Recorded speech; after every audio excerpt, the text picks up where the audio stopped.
আজকের ভিডিওতে আমি দেখাবো পিএম কিষাণ সম্মান নিধি প্রকল্পে আপনি যদি আবেদন করেছেন সেক্ষেত্রে আপনার আবেদনের স্ট্যাটাস কিভাবে চেক করবেন তার ফুল প্রসেস আমার এই ভিডিওতে দেখাবো। তাই ভিডিওটা স্কিপ না করে প্রথম থেকে শেষ পর্যন্ত দেখুন।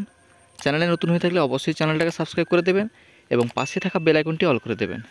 সেটা দেখার জন্য প্রথমে আপনারা যে কোনো একটি ব্রাউজার ওপেন করবেন, সার্চ বক্সে সার্চ করবেন পিএম কিষাণ লিখে, pmkisan.gov.in এটা লিখে সার্চ করার পরে এরকম একটা ইন্টারফেস খুলে যাবে।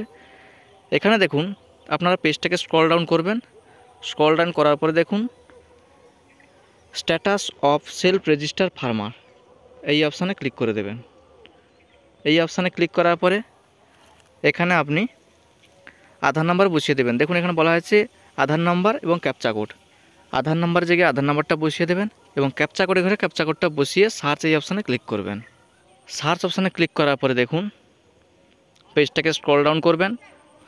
স্ক্রল ডাউন করার পরে দেখুন এখানে ফার্মার অ্যাপ্লিকেশান স্ট্যাটাসটা দেখাচ্ছে, ফার্মারের নাম দেখাচ্ছে, তারপরে ফার্মারের ফাদার্স নেমটা দেখাচ্ছে, তারপরে Aadhaar number, mobile number, sub district, block. এরপর দেখুন নিচের দিকে লেখা আছে স্ট্যাটাস। স্ট্যাটাসে কী লেখা আছে দেখুন, farmer has already been register on PM Kisan portal, please check your status under beneficiary status.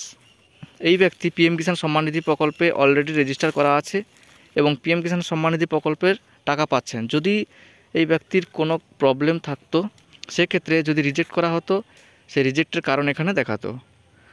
অর্থাৎ এইভাবে আপনারা খুব সহজে চেক করে দেখে নেবেন পিএম কিষাণ সম্মান নিধি প্রকল্পে স্ট্যাটাসে কী দেখাচ্ছে। থ্যাংক ইউ বন্ধুরা, আজকে ভিডিওটা এই পর্যন্ত। ভিডিওটা ভালো লাগলে অবশ্যই একটি লাইক করে চ্যানেলটাকে সাবস্ক্রাইব করে দেবেন এবং বন্ধুদেরকে শেয়ার করে ইনফরমেশান দেওয়ার চেষ্টা করবেন।